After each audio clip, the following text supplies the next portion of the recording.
Hey, here with Gridiron Football Media Day 2024. Here with Coach Whitehead from the Chef Program. Coach, what's going on, Coach? How you doing, Coach? Man, doing well, man. Glad to have you in here, Coach. Talk about some of the things you guys have been doing this summer to get prepared for this upcoming season.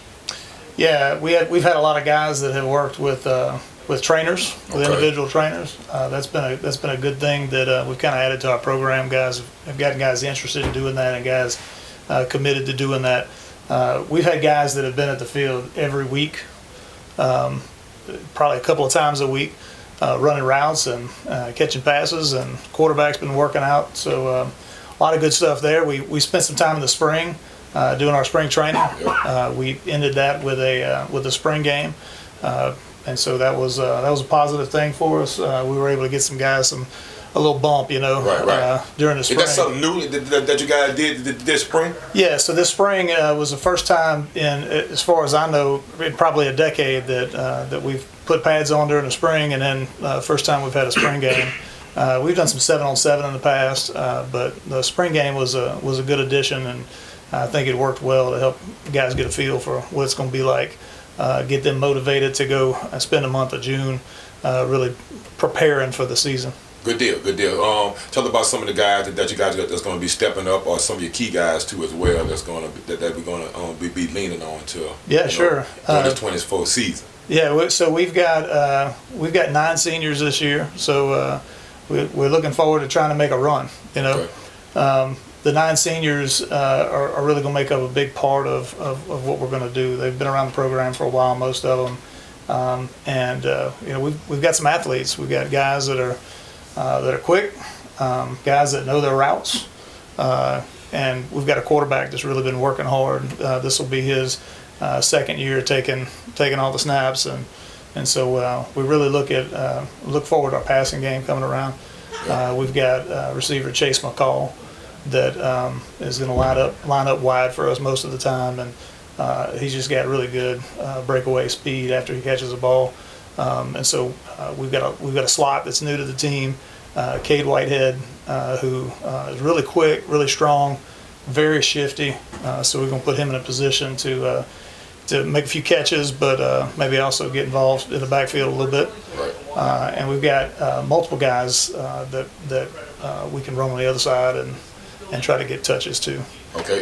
Scheme-wise, what are some of the things we'll see scheme-wise, offensively, defensively? Yeah, so we run a lot of gap scheme. So you'll see typical power counter ISO type stuff. We'll also run a little GT counter, but we do have some read option type stuff that we'll run off of all of those plays really. So looking forward to keeping that going. We've had success with those schemes over the past couple of years, and the guys that are returning really know how to run a lot of that really well. So maybe look forward to tweaking that a little bit, getting a little more nuanced, and trying to throw a couple of wrinkles in.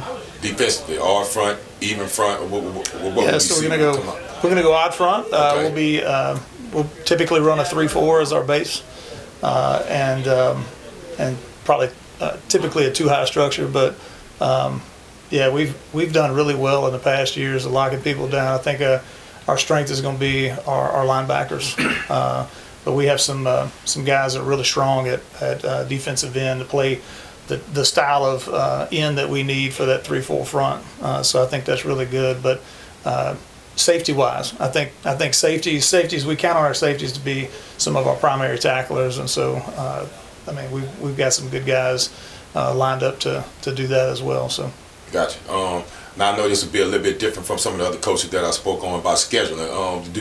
How do you guys go about scheduling? Is it every 2 years, or is it every year to year?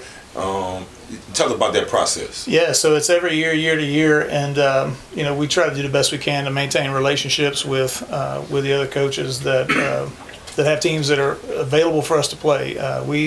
We are not in a position to play LHSA because of their rules and whatnot, but there are a couple other independent teams in Louisiana. We try to schedule with them because we're a homeschool organization. We're committed to homeschool football. There's a homeschool team out of Houston that we do a home and home with, so it's our turn to go to them this year. That's one of the furthest travel games that we'll have. So we'll go to Houston this year for that. But this year we've got a heavy MAIS schedule. So we'll play teams like Lamar School, Wayne Academy, Amy School Center, Centerville Academy, and those kind. We'll have a jamboree on August 9th, coming up pretty quick, and we'll do that with Silliman Academy out of Clinton, ACCS out of Natchez, and Centerville is also going to be involved in that one out of Centerville, Mississippi. Okay. Tell us about some of the support you guys get from like the admins and you know, higher ups, the ADs and stuff like that, as far as the program that you're running over. Yeah, so Chef is a bigger organization that really focuses on kind of homeschool as a whole. Lots of support groups and those kind of things. Matter of fact, we've got a kickoff event that's coming up that'll be kind of like a conference to help families understand what homeschooling's about, how to deal with different issues, how to pick a curriculum, you know, all those kind of things. But Chef, one of the big things that Chef does is provide sports and clubs for homeschool high school students. And so the sports is a big piece of that. But the entire organization is volunteer led, right? So we've got all volunteer coaches, and you know, it takes a lot to run a football team and a football program, as I know that you know. And so we've got a manager. We've got our vice president gets really involved in helping us on the football side. We've got parents that are highly involved in making things happen, from setting up concessions to even, you know, working through getting equipment and all that kind of stuff. Right. I tend to do most of the scheduling. Spend a lot of time with video and with, you know, scheme and stuff and setting up practice plans. But that's kind of a quick view of what it looks like. So how long you've been there, Coach? So I've been with the Chef program since 2018. My oldest son started in 18 in baseball and football. Okay. And so I've been involved with both programs over that period of time. Spent 3 years as an assistant coach under Ernie Batista. And so the last 3 years I've been head coach. Took that responsibility over, and Thomas Hoover has been a huge help during that time, helping with kind of running defense and providing instruction for our skills guys. Good deal, good deal. Well, is there anything you want to say to the, you know, Chef community, Chef family, you know, anybody that's going to be looking at the video right now? Yeah, I appreciate all the people that have kind of come before me. You know, we've been doing this since the 90s, and so it's been a really good program. Proud to be able to kind of continue that and work to continue to improve that. Just glad that you know, we're getting a little more attention, and it's a good time right now, as there's so many people that are looking to get out of brick and mortar schools for various reasons, and you know, taking the homeschool journey. So we're proud to be able to allow people an opportunity to do that and still play sports.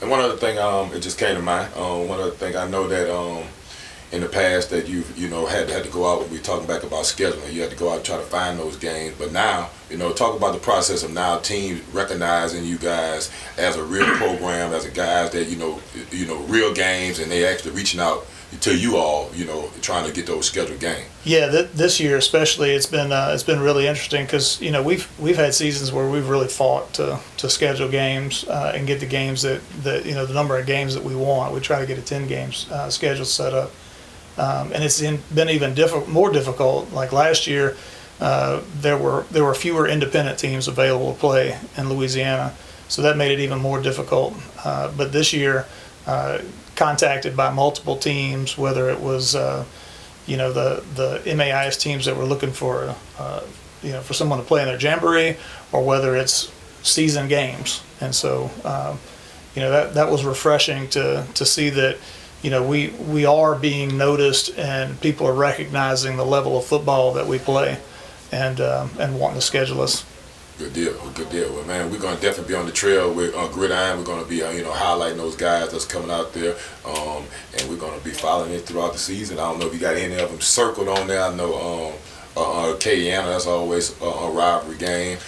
Is there any other big games that you want to, you know, highlight for us to be able to make sure that we in there, we have somebody there covering that game? Yeah, sure. again, Acadiana Christian out of Lafayette is kind of our rival, like you said, is another homeschool team, an independent, one of the independents in Louisiana. So that's always a big game. That'll be our kind of week 0 game. We'll play in the middle of August. I guess the next one I can think of is Amite School Center, which is later in the season. We're going to be doing a lot of traveling this year. Right. So maybe one of the other closest ones is Centerville Academy, which I'm sure you guys are familiar with in some way. Mm-hmm. Yeah. But man, we'll definitely be on that trail. We're going to be on the journey, watching you guys travel all over. It's a unique thing. If you haven't heard of it, man, make sure you're watching it in. They'll be competing in Texas, competing in Mississippi, and at the end of the day, it'll be in Panama, Florida, right, for the for the overall big national homeschool tournament. Right. It's going to be something to see. You definitely want to tune into it. I think it's the way of where athletics is going, to be able to play not only in state, but to be able to play against people outside of state, get the exposure for the kids that's out there. So we'll definitely be on that journey, traveling with you guys, and we'll watch how it all end up. Yeah, and you're here with Gridiron Football. Stay locked in.